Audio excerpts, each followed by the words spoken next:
The rain tapped softly against the windows of the small apartment as Ethan Carter carefully folded his daughter Lily's school uniform. Their home wasn't much, just 2 bedrooms, worn furniture, and faded walls, but it was filled with warmth. Since his wife had passed away 5 years earlier, Ethan had done everything he could to raise Lily alone. Every morning began before sunrise. He worked long hours as a maintenance technician, then hurried home to help with homework, cook dinner, and tell bedtime stories. One evening, while waiting outside Lily's classroom, Ethan noticed a young woman sitting alone on a bench across the street. She looked no older than 30, dressed neatly in business clothes, yet tears streamed down her face. She clutched a medical envelope so tightly that it had begun to wrinkle. As Ethan walked past, he heard her whisper through broken sobs, "I'm going blind." The words stopped him in his tracks. For a moment, he hesitated.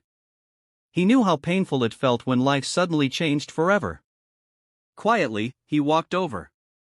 "Are you all right?" he asked gently. The woman quickly wiped her tears.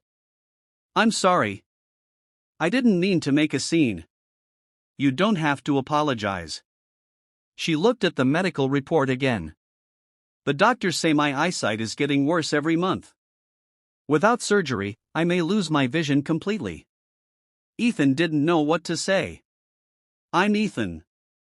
Emma." They sat in silence for several moments. Emma explained that she owned a successful design company.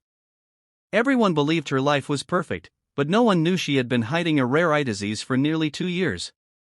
She feared that once people discovered the truth, investors would lose confidence, employees would panic, and everything she had built would collapse. "I've spent my whole life creating something meaningful," she whispered. "And now I may never even see it again." Ethan listened carefully. He wasn't wealthy. He wasn't powerful. But he understood pain. "When my wife became sick," he said quietly, "we thought we'd have years left. Instead, we had months." Emma looked at him with watery eyes. "I couldn't save her." His voice cracked. "But every day she reminded me that kindness lasts longer than fear." Those words lingered between them. Over the following weeks, Ethan and Emma met occasionally at a nearby cafe after he picked Lily up from school. They never planned the meetings, they simply happened. Emma found herself smiling more than she had in months. Ethan never treated her like a CEO. He simply treated her like a person carrying an impossible burden. Lily quickly grew fond of Emma too. She would proudly show Emma her drawings, spelling tests, and tiny handmade bracelets. One afternoon, Lily slipped a colorful paper flower into Emma's hand. "When you're sad," Lily said, "look at this. My daddy says flowers always find the sun." Emma hugged the little girl tightly. For the first time in weeks, hope quietly returned to her heart. But behind his gentle smile, Ethan was fighting a battle of his own. He secretly researched Emma's condition every night after Lily had gone to sleep. He called hospitals, charities, and specialists, searching for any possibility that could help. The surgery Emma needed was incredibly expensive, far beyond anything he could ever afford. Still, he refused to give up. He remembered the promise he had made beside his wife's hospital bed years ago. "If I can ease someone else's suffering one day, I will." He had no idea how he would keep that promise. Ethan barely slept over the next several days. Every night, after Lily had gone to bed, he sat at the old kitchen table with a notebook filled with names of hospitals, charitable foundations, and eye specialists. He crossed out one option after another. Some programs had waiting lists that stretched for years, while others required qualifications Emma did not meet. The cost of the surgery was still far beyond his reach. Instead of giving up, Ethan quietly took on extra work. He accepted late-night repair jobs, spent weekends fixing neighbors' appliances, and even sold the vintage guitar his late wife had given him on their first anniversary. It was one of the few precious memories he had left, but he convinced himself that memories lived in the heart, not in possessions. Lily noticed her father coming home later than usual. "Daddy, are you working too much?" she asked one evening. Ethan forced a smile. "Just a little, sweetheart. I want to make sure we're okay." She hugged him tightly. "Don't forget to rest." Those simple words stayed with him long after she had fallen asleep. Meanwhile, Emma's condition continued to worsen. Reading documents became difficult, and bright lights caused unbearable pain. During meetings, she secretly enlarged text on her tablet and memorized presentations because she could no longer clearly see the faces around the conference table. One afternoon, she accidentally stumbled while walking down the office hallway. Her assistant rushed to help, but Emma brushed it off with a nervous laugh. "I'm just tired." Inside, she knew the truth. She was running out of time. That evening, Ethan met Emma at the small cafe where they often talked. She seemed quieter than usual, staring at the untouched cup of coffee in front of her. "I almost signed the papers today," she admitted. "What papers?" "To step down as CEO." Ethan looked surprised. "I don't want my company to fall apart because of me. If I can't see, I can't lead." "You built that company," Ethan replied gently. "Your vision isn't only in your eyes. It's in your heart, your decisions, and the people you've inspired." Emma smiled weakly. "I wish I believed that." For a moment, neither of them spoke.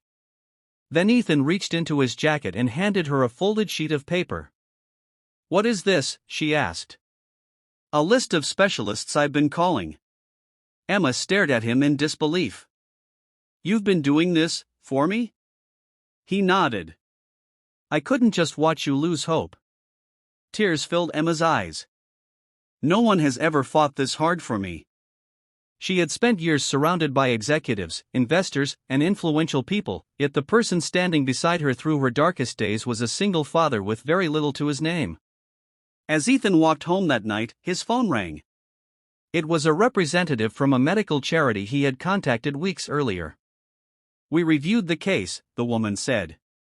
"We may have found a surgeon willing to perform the operation at a greatly reduced cost, but the remaining amount must be paid within 10 days. Ethan stopped walking. The remaining balance was still more money than he had saved in years. He looked up at the night sky and whispered to himself, "I'll find a way." Even if it meant sacrificing everything he had left. But somehow. He was determined to try. Ethan stood silently beneath the dim streetlight, staring at the number written on the estimate from the hospital. Even after the generous discount, the remaining balance was far beyond what he could afford.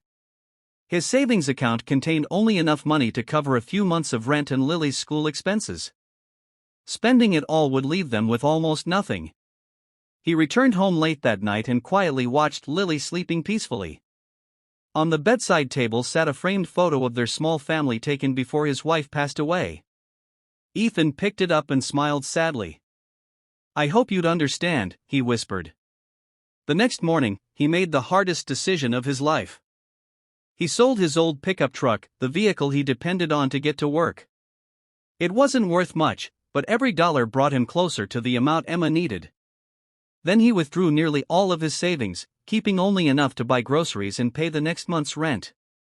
His co-workers were shocked. "Ethan, are you sure about this?" one of them asked. "That truck was everything to you." He simply smiled. "Some things are more important." Every day after work, Ethan began walking several miles home instead of driving. He never complained, even when heavy rain soaked his clothes or the summer heat left him exhausted. He kept his sacrifice a secret from everyone, especially Emma. A few days later, the hospital called. "The payment has been received," the coordinator said. "The surgery has been scheduled for Monday morning." Emma was stunned. "There must be some mistake," she replied. "We've been informed that an anonymous donor covered the remaining balance." Anonymous. She couldn't stop wondering who would do something so extraordinary. On the morning of the surgery, Ethan sat quietly in the waiting room with Lily beside him. Emma was surprised to see them there.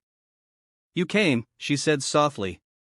Lily smiled and handed Emma a tiny bracelet woven from blue and white threads. "For good luck," she whispered. Emma hugged her tightly before being wheeled toward the operating room. Hours passed like an eternity. Ethan paced the hallway while Lily quietly read a book. Finally, the surgeon emerged with a gentle smile. The operation was successful. Relief washed over Ethan. He closed his eyes and whispered a heartfelt thank you. 2 days later, Emma slowly removed the protective bandages during her first follow-up examination. At first, everything was blurry. Then the shape sharpened, and colors became clear. The first face she saw was Ethan standing near the doorway with Lily. Tears streamed down her cheeks. "I can see." The doctor smiled. "Your vision should continue improving over the next few months." As they left the hospital, Emma accidentally overheard 2 nurses speaking in the hallway. "I still can't believe that single father sold his truck and emptied his savings to pay for her surgery. He insisted she never find out." Emma froze. Her heart pounded as the truth crashed over her. The anonymous donor had been Ethan all along. She turned toward him with tears filling her eyes, realizing that the man who had the least had quietly given the most, and his selfless sacrifice had given her the priceless gift of seeing the world again.